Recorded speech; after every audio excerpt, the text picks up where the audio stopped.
Strategically बात करना है। जोसा की काउंसलिंग है ना, इंफॉर्मेशन से ज्यादा स्ट्रेटेजिकली पर काम करता है। अगर आपकी स्ट्रेटेजी सही है, चॉइस फिलिंग का एक प्रॉपर सीक्वेंस आपको पता है, इस प्रकार से प्रॉपर चॉइस फिलिंग की जाए जिससे आपके एवरेज मार्क्स है, एवरेज स्कोर आने पर भी आपको अच्छा सा कॉलेज मिल पाती है। ये पूरे स्ट्रक्चर के बारे में बात करते हैं। तो मैं सबसे पहले आपके साथ जुड़ना चाहता हूँ कि जोसा की जो काउंसलिंग है और सीसेप की जो काउंसलिंग है उसमें पूरे पाथ के बारे में हम बात करेंगे इस वीडियो में, है ना। चॉइस फिलिंग कैसे करनी है और रिक्वायर्ड डॉक्यूमेंट्स क्या है, ये पूरा स्ट्रक्चर। तो जोसा 2026 की अगर मैं बात करूं आपके सामने, तो ये जोसा जो होता है ये आईआईटीज के भी कॉलेजेस में एंट्री मिलती है ना, और एनआईटीज तो होते हैं, ट्रिपल आईटीज और जीएफटीआई भी मिलता है। लेकिन अगर आपके पास सिर्फ उसके लिए एलिजिबिलिटी नहीं है या उसको आप नहीं दे रहे हो, ये अगर आप अटेंड करोगे तो आपको आईआईटीज नहीं मिलना है ना। बाकी एनआईटीज, ट्रिपल आईटीज और जीएफटीआई में जो सीट वेकेंट रह जाती है उनके थ्रू आप इसमें चॉइस फिलिंग कर सकते हो और अपना कॉलेज ले सकते हैं। और उसके बाद जोसा का रजिस्ट्रेशन फर्स्ट आपको क्या करना है, ऑफिशियल साइट जोसा की वेबसाइट पे जाना है और लॉगिन करना है। लॉगिन के बाद आपके पास मेन एप्लीकेशन जो जेईई मेन का एप्लीकेशन फॉर्म है ना, वो वहां से करना है और एक पासवर्ड जनरेट करना है और आपको इसको स्टार्ट कर देना है। उसके बाद वेरीफाई करना है और ये सारी चीज करके आप आगे प्रोसीड कर सकते हैं, जो कि बहुत ही इजी है, पूरा ही यूजर फ्रेंडली। फेज 2 में क्या करना है, चॉइस फिलिंग, ये बहुत इंपॉर्टेंट है। यहीं पर है ना आपको एक असिस्टेंसी की जरूरत पड़ेगी, एक स्ट्रक्चर की जरूरत पड़ेगी। अगर आप नए हैं या पहली बार कर रहे हैं जो सर काउंसलिंग, तो डेफिनेटली, और अगर दूसरी बार भी कर रहे हैं और आपको स्ट्रेटेजी नहीं पता है तब भी आपके लिए दिक्कत हो सकती है, तो आप बिल्कुल हमसे कनेक्ट हो सकते हैं। ये स्क्रीन पर दिए गए नंबर हैं। और इसमें क्या करना है कि आपको चॉइस कैसे फिल करना है, चॉइस का ऑर्डर क्या होना चाहिए, किस ऑर्डर में चॉइस फिल करनी है, सबसे पहले किस कॉलेज को रखना है, सबसे पहले किस ब्रांच को रखना है। कॉलेज अच्छा होगा, ब्रांच अच्छी नहीं होगी तो क्या चल जाएगा, क्या ब्रांच अच्छी होगी, कॉलेज अच्छा नहीं होगा तो क्या चल जाएगा, या ये दोनों अच्छी होनी चाहिए, दोनों अच्छी होनी चाहिए तब तो स्कोर अच्छा होना चाहिए। और वो है ना, जाहिर सी बात है कि सभी बच्चों का उतना आएगा नहीं, तो आपको स्ट्रेटेजिकली अपनी चॉइस को फिल करना होगा, सीक्वेंस वाइज, ऑर्डर वाइज, और उस ऑर्डर में आपको इत्मीनान से करना है। तो ये वाली चीज, ये स्टेप आपको है ना बहुत असिस्टेंसी की आवश्यकता पड़ेगी। और इसमें किसी भी प्रकार की जरूरत पड़े तो इस स्क्रीन पे दिए गए नंबर से आप हमसे कनेक्ट हो सकते हैं। आपकी प्रॉपर चॉइस फिलिंग और जो चीजें स्टार्टिंग से एंडिंग तक मतलब रहेगा वो पूरी असिस्टेंसी आपको मिलेगी। अब इस सेव करते जाना है और उसके बाद जो आता है कि है ना लॉक कैसे करना है, उसकी डेडलाइन क्या है, ये सारी चीज। और एग्जाम्पल का ये जैसे ऑर्डर है, तो ये तो एक स्टैंडर्ड ऑर्डर दे रखा है किसा की जो रिलीज है, मॉक सीट एलोकेशन। और इसका पर्पस क्या है कि जो एस्टिमेटेड सीट है उनको अपन प्रॉपर तरीके से ध्यान देना। मॉडिफाई द प्रेफरेंसेस ऑर्डर, जो भी फाइनल चॉइस होगी तो ये उसके अंदर करना है।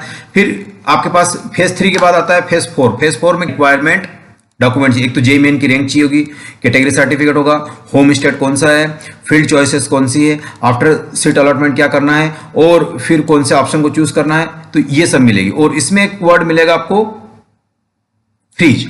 फ्रीज करने का क्या मीनिंग है, तो फ्रीज करने का ये मीनिंग है कि भाई साहब आपको सीट तो मिल गई है, आप उस सीट से हैप्पी है, बट नो फर्दर अपग्रेडेशन चाहते हैं और सीट बिकम्स फाइनल। अब यहां से आप इस काउंसलिंग प्रोसेस को टर्मिनेट करना चाहते हैं, फिनिश करना चाहते हैं, आपको अपना ड्रीम ब्रांच मिल चुका है। अब आप क्या करना चाह रहे हैं, चादर तान के सोना चाह रहे हैं। अब कोई टेंशन नहीं है आगे चलने की, तो आप कौन सा लगाएंगे, फ्रीज बटन लगाएंगे, फ्रीज ऑप्शन चयन करेंगे। तो इससे है ना जोसा है वो कंसिडर करेगा कि अब आपको फर्दर काउंसलिंग प्रोसेस का हिस्सा नहीं रहना है, आप इससे सेटिस्फाई होगा, बस यहीं से आपका काम बन गया। लेकिन सभी सेटिस्फाई तो नहीं होंगे, है ना। तो अगर मान लो कि फ्लोट करना है, तो इसमें क्या करना है, आपको जो मिली है उसको तो स्वीकार कर ही लेना है, जो मिला है जीवन में वो तो स्वीकार, उसको एक्सेप्ट कर लेना है ना, जो करंट सीट मिली। उसके बाद वांट टू बेटर कॉलेज या बेटर ब्रांच चाहते हो आप, है ना, तो आपको फ्लोट करना है। क्या करना है, फ्लोट करना है। और उसके बाद फिर लास्ट में आता है स्लाइड, यानी अब आपको ब्रांच अपग्रेड करनी है, कॉलेज का दिक्कत नहीं है, accept the current college accept कर लिया। अब है ना आपको चाहिए कि want to better branch within the same college, तो आपको क्या करना है, स्लाइड वाला ऑप्शन है ना चयन करना। अगर फ्लोट है तो आपके पास क्या करना है, उसको एक्सेप्ट कर रहा, और फिर कॉलेज या ब्रांच और अच्छी चाह रहे हो, इन फ्यूचर जो बेटर राउंड्स होंगे, जो अगले राउंड्स होंगे उनमें बेटर चॉइस आप चाह रहे हैं, तो वो वाली चीज आएगी। और स्लाइड का मतलब आप समझ ही गए क्या होता है कि उसमें ब्रांच अपग्रेड होगी, कॉलेज वही रहेगा। तो ये तीनों मीनिंग आपको इस टाइप से समझना है। और फिर 5वां फेज जो कॉलेज का होता है, जिसके अंदर आपको क्या करना है, सीट एक्सेप्टेंस फी, ये वाली फीस देना है ना। तो ये तभी दीजिए जब आपके पास आफ्टर रिसीविंग सीट, जब सीट रिसीव कर ली तो आपको क्या करना है, पे सीट एक्सेप्टेंस फी, ये आपको देना है, फिर अपलोड रिक्वायर्ड डॉक्यूमेंट्स, है ना, डॉक्यूमेंट्स को अपलोड करना है। आपके पास स्कैन हो तो अच्छी बात है, नहीं तो अगर आपने डिजी लॉकर पे रख रखा है तो वहां से आप इसको डाल सकते हो। फिर आ रहा है कंप्लीट ऑनलाइन वेरिफिकेशन, यहां से आ जाएगा। उसके बाद आ रहा है कि जो टाइपिकल डॉक्यूमेंट्स, उसमें क्या आ गया, जेईई मेन का एडमिट कार्ड होना ही चाहिए, है ना, जेईई मेन का रैंक कार्ड होना ही चाहिए, जेईई एडवांस का रैंक कार्ड भी आपके पास होना चाहिए अगर आईआईटी का, आपका मार्कशीट, 12th का मार्कशीट और कैटेगरी का सर्टिफिकेट। इतने सर्टिफिकेट तो आपके पास ऑलरेडी होना चाहिए, ये आपको अपलोड करने हैं या प्रोड्यूस करने हैं। तो और PW2 सर्टिफिकेट अगर है तो, है ना, पासपोर्ट साइज फोटोग्राफ भी होना ही चाहिए और आईडी प्रूफ भी होना ही चाहिए। तो ये इतने डॉक्यूमेंट आपको अपलोड करने हैं या अपने पास रखने हैं, स्कैन करके या डिजी लॉकर पे भी रख सकते हो इसको।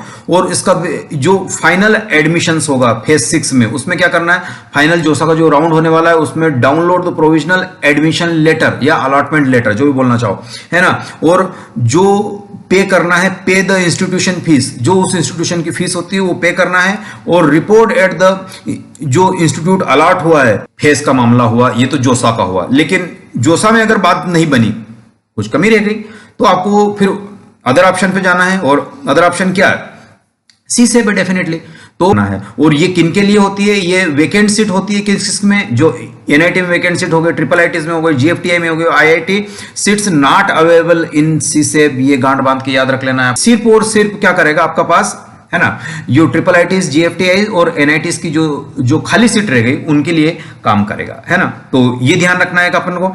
उसके बाद आप क्या करेंगे, फिर इसकी स्टेप 1 शुरू होती है, इसकी सी सेप की स्टेप 1 शुरू होती है। और इस स्टेप में आपको क्या करना, पार्टिसिपेट, अगर आपने जोसा में पार्टिसिपेट किया है तब भी आप इसको कर सकते हो।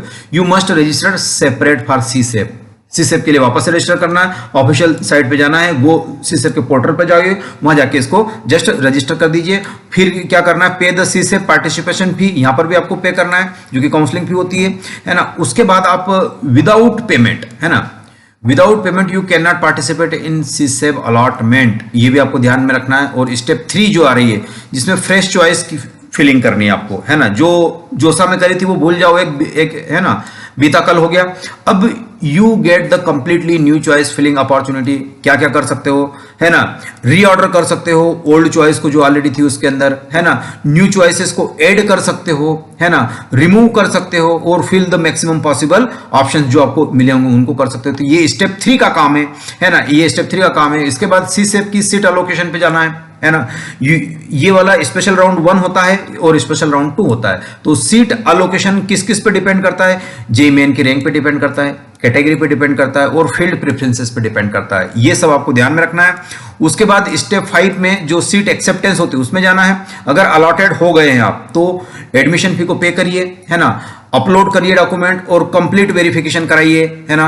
और उसके बाद स्टेप 6 में क्या करना है, फिजिकल रिपोर्टिंग, जहां जो कॉलेज अलॉट हुआ है वहां पहुंच जाइए, है ना, बस में बैठ के, ट्रेन में बैठ के, फ्लाइट से, व्हाटएवर, है ना, और report to the allotted institutions, है ना, और admission become final after the institution verification. ये हो जाएगा। और क्या नहीं करना है, कौन सी मिस्टेक अवॉइड करना है वो तो सबको पता है, लेकिन क्या नहीं करना है, तो अगर आप चॉइस फिल कर तो ओनली फ्यू चॉइस नहीं फिल करें, जितनी भी आपके पास अवेलेबल है ना, फिलिंग ओनली फ्यू चॉइस, ये मिस्टेक नहीं करनी है। सारी जो आपके पास चॉइसेस है वो आपको फिल करते रहना है। और फिर आ रहा है कि लॉकिंग जो चॉइस विदाउट चेकिंग ट्वाइस, लगभग 2-3 बार चेक कर लीजिएगा, उसके बाद उसको लॉक करिएगा, नहीं तो एक बार लॉक होने के बाद फिर दिक्कत। इग्नोरिंग मॉक अलॉटमेंट रिजल्ट, जो मॉक अलॉटमेंट में जो रिजल्ट दिख रहा है उसको भी, है ना, आपको इग्नोर नहीं करना है ना, क्योंकि मॉक अलॉटमेंट में जो रिजल्ट मिलेगा वो कहीं ना कहीं आपको एक डायरेक्शन देगा। और उसके बाद जो सा रजिस्ट्रेशन करना है, फिर चॉइस फिल करना है, फिर मॉक अलॉटमेंट 1 और 2 करना है, फिर चॉइस लॉकिंग करनी है, फिर जो सा राउंड 1 है, राउंड 1 से राउंड 6 तक जाना है आपको। राउंड 1 से राउंड 6 तक जाना है। उसमें अगर मिलता है तो आपकी किस्मत, नहीं मिलता है तो फिर आगे चलना है। Seat acceptance plus document verification करना है। और फाइनल सीट, अगर फाइनल सीट अलोकेट हो गया तो आपको एडमिशन कंफर्म हो गया।